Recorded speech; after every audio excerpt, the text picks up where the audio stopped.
This is not financial advice, not legal advice for entertainment, educational purposes only. Anything I say is my opinion. Please don't make any financial decision based on anything I say in these videos. Listen, double check you're still subscribed to the channel. Double check your notifications are on.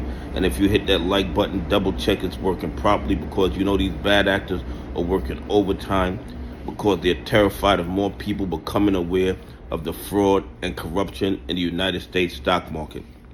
Listen, Korea formed a joint task force to go after market manipulation, and they just snatched up a whole lot of rich Korean 1%ers, and they put them under arrest, and they're charging them with manipulating markets.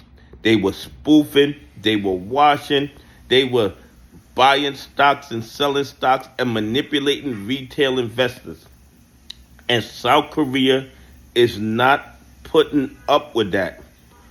These guys' problem is they've been watching the United States of America, and they know because of their elite 1% status, they knew that if they were in the United States of America, they could wash and spoof and create naked shorts and create any financial crimes that they want with no real repercussions. That was their first major problem. These 1%ers of South Korea, they thought they were in America. They thought they were in America and they could spoof, wash, manipulate the market, and steal from retail investors, pension funds, and institutions that follow the rules. And everybody would just turn a blind eye. But the only place you can get away with that nonsense is in the United States of America.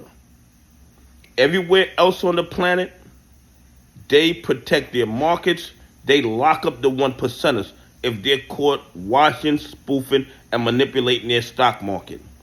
The only place they can get away with that nonsense is in the United States of America, where there's overwhelming evidence of fraud and corruption in the AMC play, the GME play, BINI, NWBO, GNS, and our SEC, our FBI, our DOJ does absolutely nothing about it.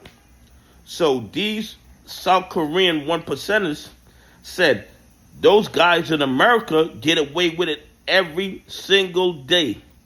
Let's try that in South Korea and see if the South Korean Joint Task Force are going to allow us to rob and steal from our retail investors, our pension funds, and our institutions that follow the rules.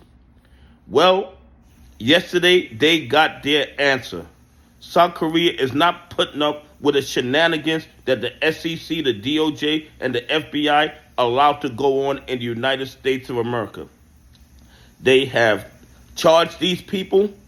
The investigation is ongoing, and a lot more people are going to end up probably in handcuffs and in jail in South Korea for doing the same thing they do in the United States of America every single day with no repercussions.